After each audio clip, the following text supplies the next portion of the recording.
নমস্কার বন্ধুরা। আজকে আলোচনার বিষয় মমতা ব্যানার্জি কালকের মধ্যে যদি পদত্যাগ না করেন তাহলে রাজ্যপালের কি করণীয়? এ ১. ভারতীয় সংবিধানে বলা আছে ১৬৪/১ অনুচ্ছেদ অনুযায়ী কোনো রাজ্যের মুখ্যমন্ত্রী নির্বাচনের পর যদি দেখা যায় যে তিনি সংখ্যাগরিষ্ঠতা হারিয়েছেন এবং পদত্যাগ করতে অস্বীকার করছেন, তবে রাজ্যপাল তাকে বরখাস্ত করতে পারেন। ২. নতুন সরকার গঠন। পরাজয়ের পরেও পদত্যাগ না করলে রাজ্যপাল নবনির্বাচিত সংখ্যাগরিষ্ঠতা দলের নেতাকে সরকার গঠনের জন্য আহ্বান জানাতে পারেন।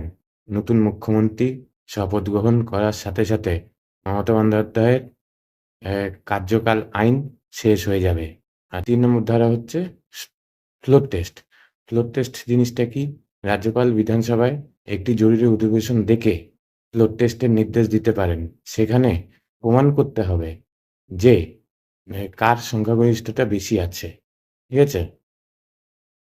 ৪ নম্বর আইনে বলা আছে, সংবিধান সংকট ও রাষ্ট্রপতি শাসন যদি তিনি পদত্যাগ না করেন এবং নতুন সরকার গঠনে বাধা সৃষ্টি করেন এবং এটি একটি সংবিধান অচলাবস্থা হিসেবে গণ্য হতে পারে। এই পরিস্থিতিতে রাজ্যপাল রাষ্ট্রপতি শাসন ধারা ৩৫৬ জারির সুপারিশ করতে পারেন।